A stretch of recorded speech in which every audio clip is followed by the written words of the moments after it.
We have a rather curious subject this morning, one which many persons have heard about, but very few really know much about, and that is the great cycle of the Grail, which has become one of the most important descents of symbolism in the Christian world. During the Romance period in Europe, there were a long group of troubadours, many poets, literary people, persons in almost every walk of life, religious and secular, who centered their patterns of living around what was called the legend of the quest, the search for the Holy Grail. And in spite of a tremendous amount of research, and the research into hundreds of manuscripts, the problem of the Grail remains very largely unsolved. So this morning we want to approach it a little differently, not dogmatically, to see if we can see a little more of the influence of this tradition, not only upon the people of the 14th, 15th, and 16th centuries, but upon the world as it is today. For part of the story seems to come down even into our own time. Where it all began is quite unknown. Probably it is pre-Christian originally. It may have begun in Persia or Chaldea or one of the other nations of the Near East. But it was the story of a search for the most holy relic of Christendom, the Holy Grail, the cup from which Christ drank at the communion of the Last Supper. The fact that the cup continued to exist is variously supported by myth, by legend, and by certain semi-historical accounts. Probably one of the most prominent and common legends is that to the effect that it was brought to Britain by Joseph of Arimathea. He was the one who loaned or gave his tomb for Christ's body to rest in the Holy Sepulchre. Joseph reached England probably around the year 50 or 60 A.D. and is supposed to have brought with him the Holy Grail and the handkerchief of Saint Veronica. Veronica herself is said by some to have also been in this small group that under persecution left the Near East, traveled through France, came to the coast of France, and journeyed over to Britain, where they were hospitably received and where the original church of Glastonbury was built. So as far as the English tradition is concerned, Glastonbury becomes the center of the great Grail Cycle.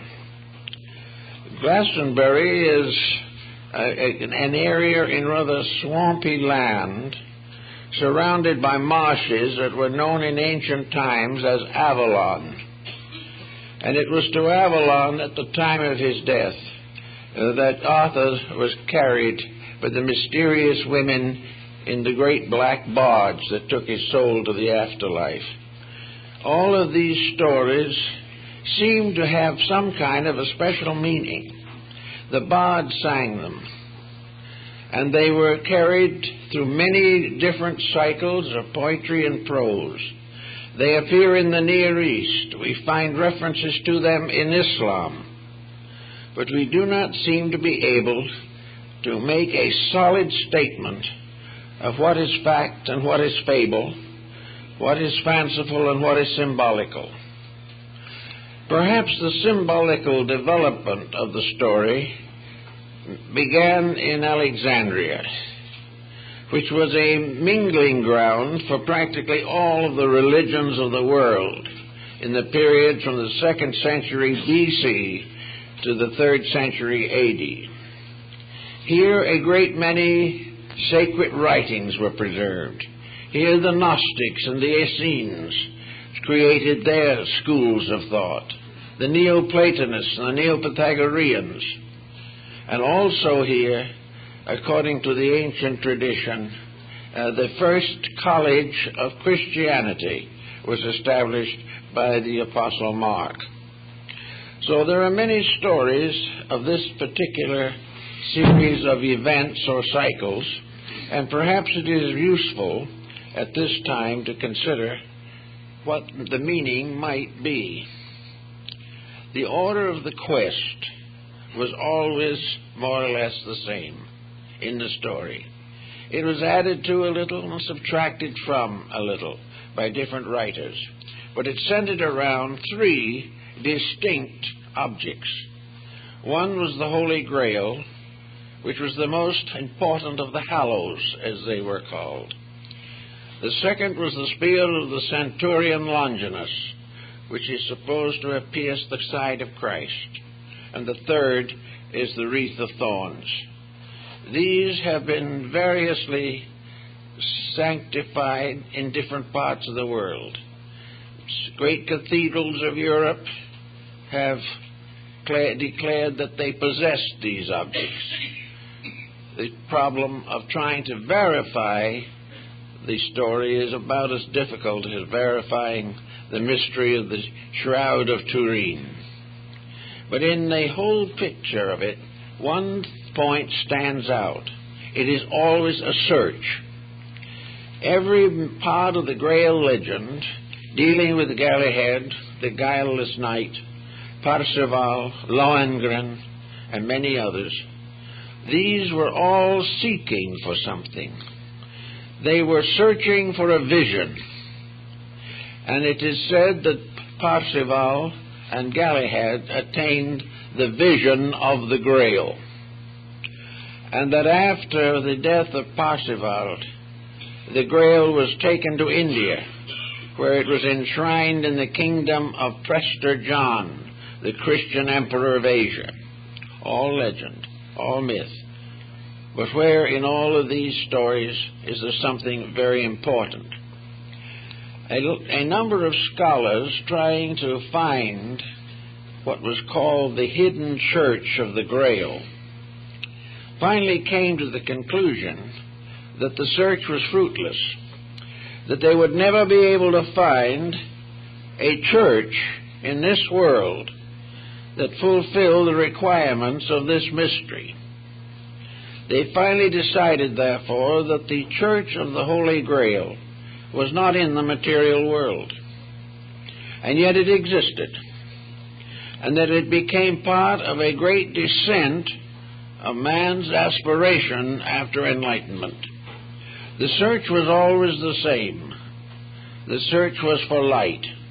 The search was for union with reality, and was a great dedication, a pilgrimage toward reality.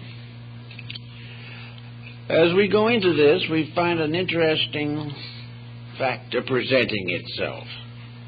And that is that from the beginning there is an overtone in the Grail Cycle that seems to suggest that in every instance the Grail search must be an individual effort. There was no way of joining something. There was no way of proclaiming a membership or depending upon a group support for the attainment of the quest. You could not become part of a congregation of the Church of the Holy Grail. Every part of it had to be individual. The individual himself was searching to become one with the communion of saints, with those of the other life who had attained the illumination of the soul. It was therefore the soul in man searching for the eternal soul in life. And this search had to be a personal dedication. Those who achieved the search and finally beheld the Grail became a company apart, but they were never organized as an organization. They became mutually knowing of each other because they had all attained the same level of insight. They were part of a level of internal illumination and not an organization. This seems to meet most of the requirements of the subject, but leads, of course, inevitably to the dedication for the search. A dedication which was part of the vow of knighthood back in the medieval period. The vigil of the Grail was always in a church, and a knight receiving ordination into his order spent the first night in prayer and meditation before the altar of his local church. Having thus dedicated himself internally by a voluntary action of his own, he started out on a quest which no one could assist him. No one could do it for him. No one could walk with him. No one could prevent him from making mistakes. It was a lonely journey, a journey from illusion to light, from darkness to participation in eternal truth. This actually did affect the rise of the Christian faith in the early medieval period. The Grail Cycle, regardless of its origin, which may have been among the mystery schools of Egypt, Asia, North Africa, Greece, all of these countries. But wherever it began, it became a key to the religion that had no physical structure, a religion that was entirely subjective, a religion to which each individual made his own commitment, and having made this commitment, either succeeded or failed, in either case alone. Therefore, perhaps the entire quest of the Grail is best summarized in the words of Plotinus, who observed on occasion that the way to truth was the journey of a lonely person to that which is eternally alone. It was this aloneness that seems to have been the power of the Grail. Each individual had to call entirely upon his own internal resources. He had to train himself, he had to dedicate himself, he had to consecrate himself. He had to master one by one the weaknesses of his own flesh. He had to overcome the pressures and temptations of ambition and avarice. He had to purify his own nature by a vow taken only to the very highest part of himself. He must slowly climb that mountain between his own material nature and the attainment of the enlightenment of his inner soul. It's a very interesting concept, and probably has never been fully explored, except that there are records and indications that certain persons apparently achieved this tremendous dedication. Also, it was twisted into the cycle of alchemy at one time, so that the purification of the metals, the transformation of all that is base into all that is sacred, was the great alchemical transmutation, performed alone by an alchemist in his little laboratory, by prayer and meditation, and on rare occasion by some type of miraculous manifestation. To the Grail Cycle, the miraculous was an internal mystery. It did not deal with the commonplace of life. Miracles did not interfere with the workings of universal law. Miracles were inner experiences of attainment, a proof that the reality was nearer than it had been before. The problem of the origin of the Grail, again, has a great many legends associated with it. One legend says that it was carved from the crest jewel of the archangel Lucifer when he fell from heaven. Others say that it was part of the basin of consecration found in the ancient rites of the tabernacle in the wilderness. Some believe that it was the ecstatic cup of Bacchus or Dionysus in Greece. In most cases, it was a chalice in which the individual had to find ways and attain to the possibility of cleansing the inside of his own cup, which was the actual meaning of the term. Now, in doing this thought, or living this way, we find that there arose in North Africa and in early Christendom a teaching that was to become very important in the life of people. And this teaching was the cultivation of the power of internal visualization. In other words, the individual gradually transformed these ideals into inner pictures.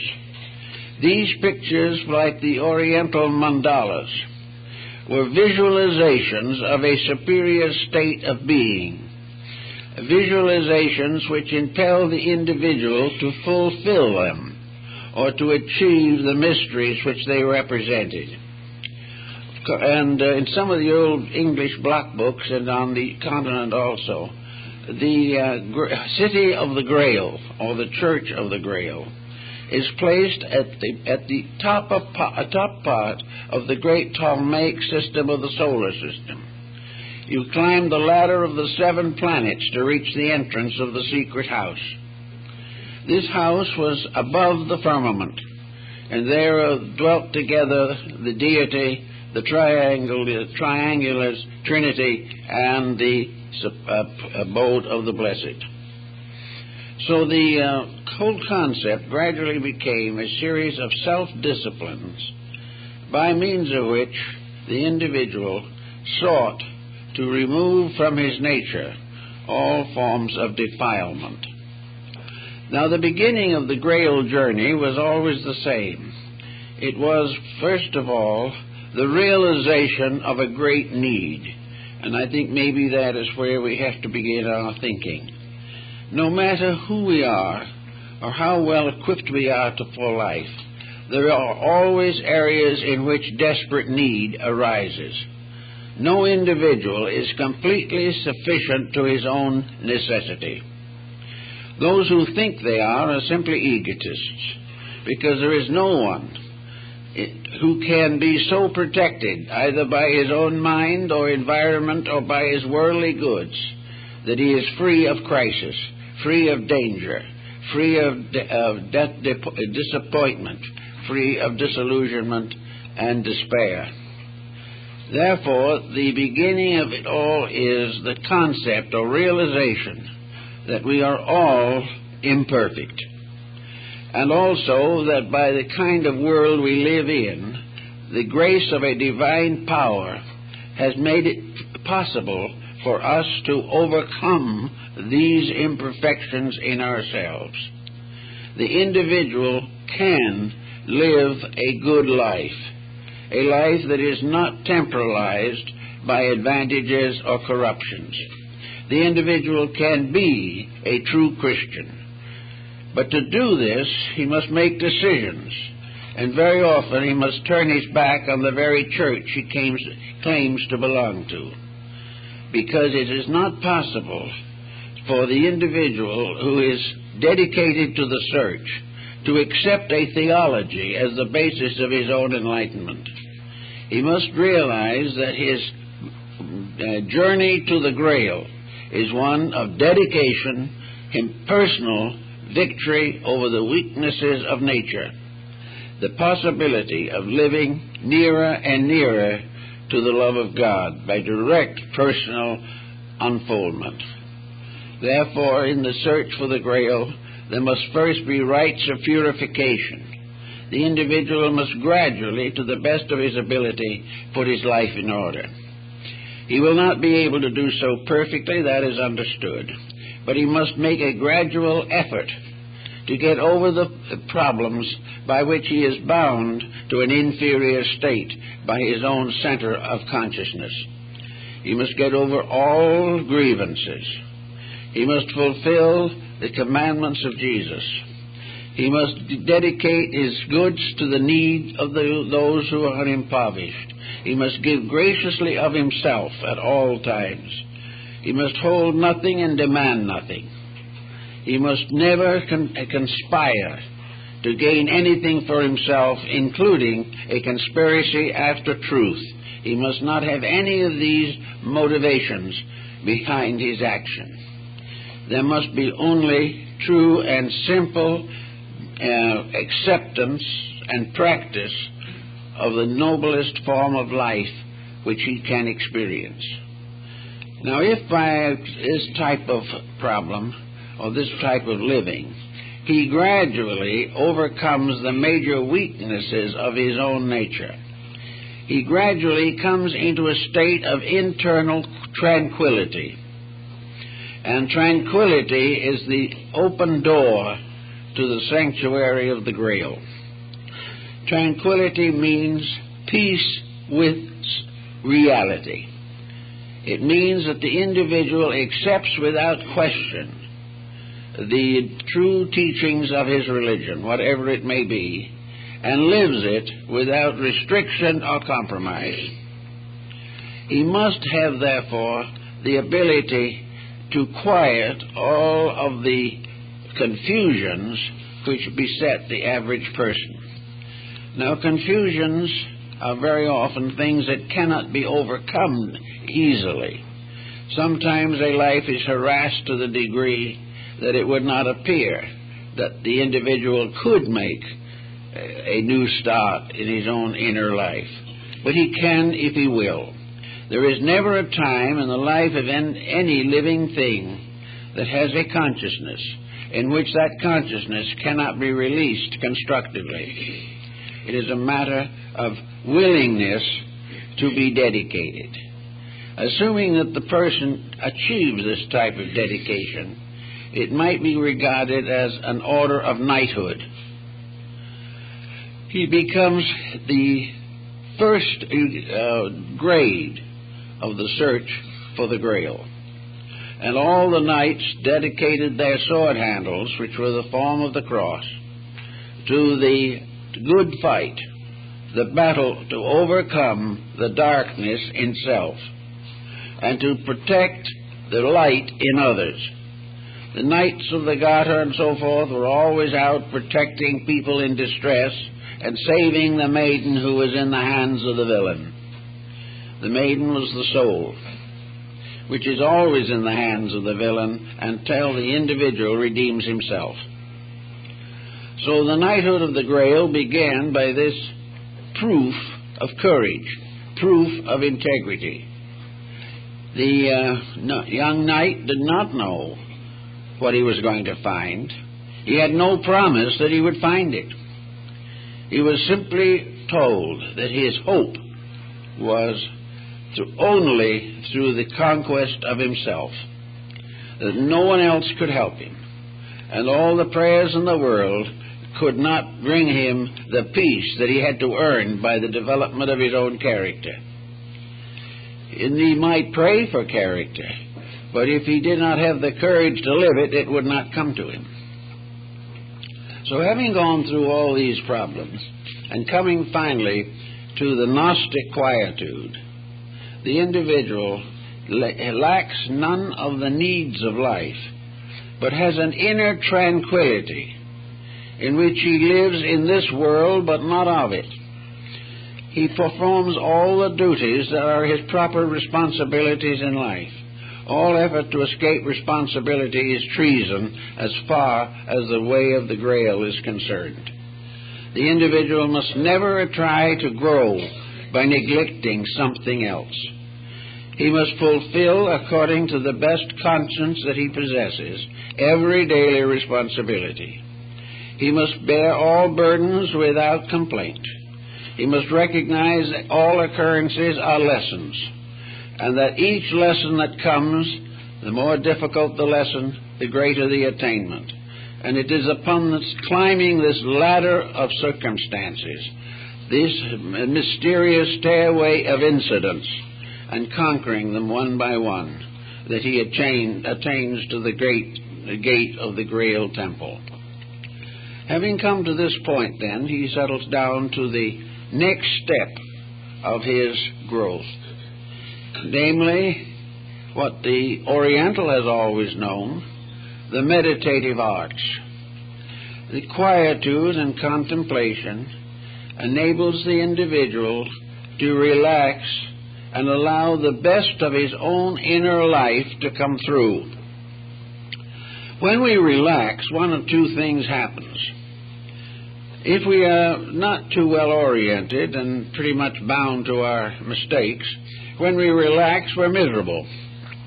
When we relax, we have all kinds of negative thoughts. We worry, we're frightened, we're concerned, we're disappointed, we're disillusioned.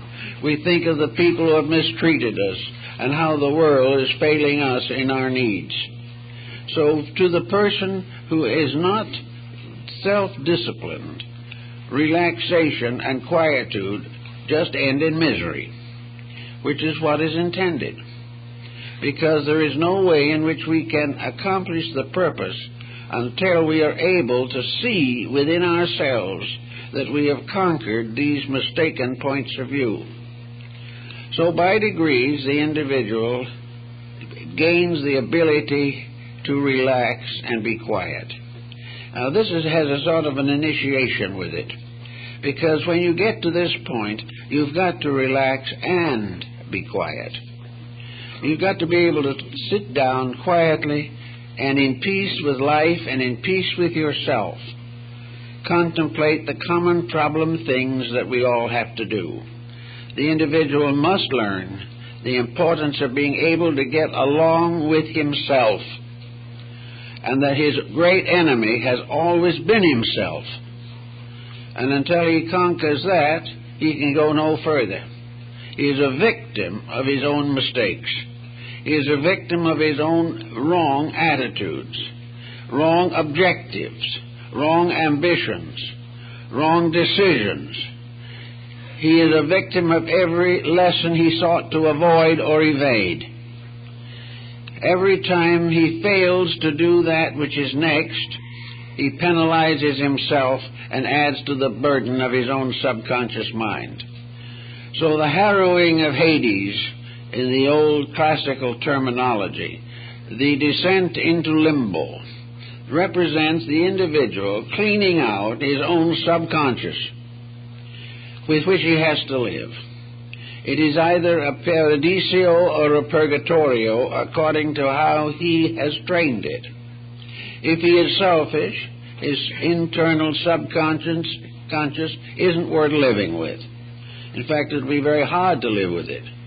And yet we go along day by day, failing to realize that we are building a toxic subconscious, that we are building an internal life, and the only way we can escape from it is keep our objective consciousness so busy that we have no time to think about the facts of life. We can only be comfortable, so to say, if we can get our minds off of ourselves. And usually we find some useless way of doing it. For instance, when we can't stand ourselves any longer, we turn on the television, and as a result of that, our punishment is magnified.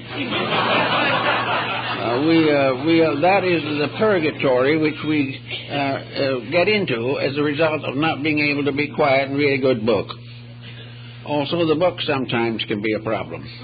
But in any event, the problem is always the individual running away from himself. He wants to get away from the things about himself he doesn't like.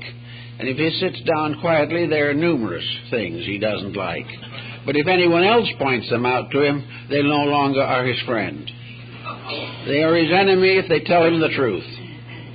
And therefore it's useless for them to tell him the truth. He won't believe it, he will only hate them. He must find it for himself. He must live with his own mistakes until he can face them. And as he gradually gets rid of this load of pressures within himself, he begins truly to clean the inside of his own cup. And having attained as far as he can go in this, he will discover that when the inner consciousness of his mind and emotions are at rest, he will for the first time begin to experience the mystery of the invisible source of life. He will discover the teacher self when he is able to overcome the false teachings which he has permitted to overwhelm his life. It's the same problem as we have in the legend of the fallen angels, in which the human mind has fallen into the hopeless confusion of ignorance. Ignorance which can be either learned or unlearned, but ignorance which is at all times the handicap, that which stands between, that which prevents the unfoldment of the natural life. We find also that mystics and the whole Grail Cycle is a mystical tradition, that mystics always have represented the feeling of an immediate personal communion with the divine.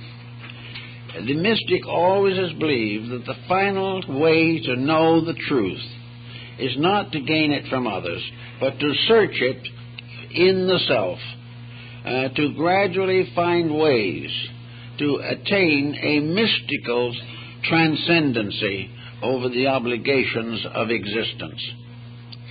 So this type of thought is the principle behind mysticism, which is a gentle, loving dedication. And gradually, as the mind's subconscious pressures are relaxed, we discover the arrival or the emergence through vigil, which is a vigilance over self. We find that in this, the visions occur. Nearly all mysticism is accompanied by visions. Visions of something better and something greater. Those who have not accomplished also have visions. Visions of danger, visions of fear, visions of believing things to be worse than they are, believing that they have a right to hate people who do not hate them. All these things are the negative visions. But when the mystic has his visions, he beholds an inner life, a betterness. He has the experience of an exaltation above the present state of his affairs. Almost all religious art is aimed at this level of the individual's growth, namely the level of portraying, figuring, symbolizing in some tangible way the intangibles of the inner life, that in some way the meditation upon a sacred picture helps to strengthen this inner resolve, helps to make the inner life quiet, peaceful, and beautiful. Everything that helps to make our inner life beautiful is bringing us along the path. Everything that comes along that makes our inner life discordant or defaced or deformed is contributing to hindrance. And the great hindrances are the pressures of personal ambition, personal pride, and the desire to accumulate worldly goods. All these things have to be worked out by those who are going to seek for the mysterious crusade for the Grail, who are going to search for the cup of eternity. So this brings the individual to the next general feeling. From the purification of himself comes also then the strengthening of his inner realization of deity. Of course, we all have more or less idealistic concepts of God, but these concepts are very much of a material nature. God becomes a person, like the figure on the ceiling of the Sistine Chapel in Rome, where God is casting off the sun and the moon, and where with a very long beard and a very patriarchal look, he reaches out to the hand of Adam. These physical things are the way we inevitably and instinctively think of deity. We think of deity either as a patriarchal figure or a matriarchal figure. We think of deity as father, mother, or father-mother. we think of a parental person. We look around us and we see a very nice-looking patriarchal people and have a feeling that they sort of look a little like the way God must look. But to the mystic, this is not possible. The mystic must also realize, in the course of his growth, that he must try to find some nobler way of experiencing or inwardly visualizing the nature of deity. This was brought out in the mandala meditations of the East, where the effort is to reconstruct a spiritual universe as a reality which can be contemplated, which can become a new geography based in a divine light. But even here, the danger still exists that these things are merely an attenuating of physical factors. There is apparently no positive approach to the nature of deity. We can tell what it is not, but when we come to tell what it is, there is always a certain uncertainty. But in the search of meditation, we find almost all mystical schools have religious observances, not observances demanded by some system. When they're demanded by a system, they're very dangerous. But a natural desire to understand more of the substance of things unseen. And this becomes the basis of a meditational development. The individual may meditate in the presence of sacred objects which have a tendency to lift the mind, but are themselves transitory, but they are part of the growth process which must be gone through. The Eastern Christian monk gazing with meditative veneration at the icon of one of his saints or a beautiful picture of the Virgin Mary. These have a tendency to discriminate. They cause the individual to find joy in that which is truly the source of joy, rather than to find joy in little things and mortal preoccupations that have no essential meaning. Everything that helps in the constructive yearning towards reality. And then we come to another problem of hindrances which has to be considered, and that is, do people really want this? Does the individual really want to live this kind of a quest? Or is it going to gradually turn on him as a frustration in which he is miserable trying to be good? If such is the case, he has to stop immediately. Because unless the moods that grow in him fulfill him and make him happier than he ever was before, then something is basically wrong in the work he is attempting. He is never supposed to give up the world with a terrible sense of loss. If he does, he should stay where he is. He should give up the world only when in his heart and soul he is rejoicing at having discovered something greater than the world, something more important, something that he can love more fully, more completely, and more permanently. And if this does not appear, then this step of the quest is a failure. And many of the knights of the Round Table tried these different quests, which are very interesting, because only one or two of the whole group ever saw the Grail. Something always stopped them. The thing that stopped them was their own lack of worthiness. They got sidetracked. They got mixed up in something else. And gradually the vision of the quest faded away. They still believed in it, but the belief in it was not the quest itself. It never can be. We can believe in anything, but unless the believing transforms ourselves, it is of no basic value or permanence. But assuming that the individual has gotten this far in one piece and is going along fairly well, then we have these rungs of the ladder of meditation. We find the problem of growth involves not only the transformation of evil, but the glorification of good. The individual in order to really understand life, the great world of divine principles and causes, was placed in a garden where he was supposed to name all things according to their natures.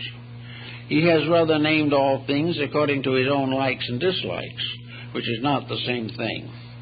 But in all of this problem, he has to recognize the importance of the experiences of growth.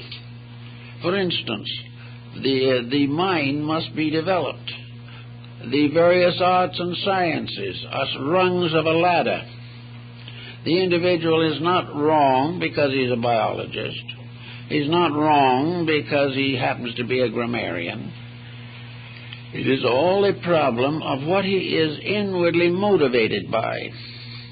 If he is properly motivated, all sciences, arts, philosophies, crafts, and trades are equally sacred.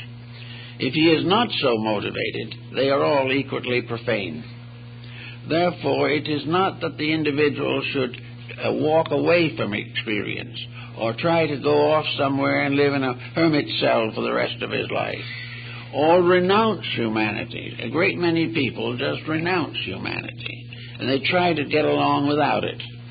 They try to leave behind every disagreeable task. They resent every social restriction. They dislike constantly the ineffectiveness of governments and for religions and educations and everything, and come out very desperately against prevailing systems. This doesn't do much good. It constantly adds to a negative sense of criticism. It proves that the individual is still functioning without the gleam of eternal light that should be within himself.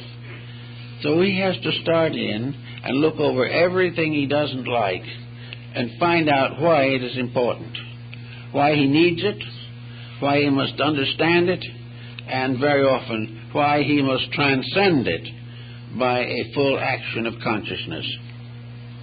So the individual who tries to excuse his weaknesses by pointing out the weaknesses of other people is not moving in the right direction at all. The person who wishes to make a donation of their lives to a divine cause must have something to give. They must have an achievement, an accomplishment, a value that can be used in life. We must not bury the talent or the talents. We must use them if we would be called good and faithful servants. So by using the talents, we are able to gain not only a certain and additional ability to live well in this world, but at the same time we are beginning to gain a better insight of the dimensions of that greater world we aspire to. We have to realize that all of the arts and sciences are like radiant stars suspended in a universal heaven. They bring light where darkness would otherwise be. We have to learn to recognize that knowledge is not bad. If it's true knowledge, it is very good. But to accept it as knowledge is not enough. We must find the spiritual soul behind knowledge. We must find the divine reality from which all forms of knowledge are suspended. If we do not accomplish this, we can go out and abuse knowledge and throw our world into war and disaster.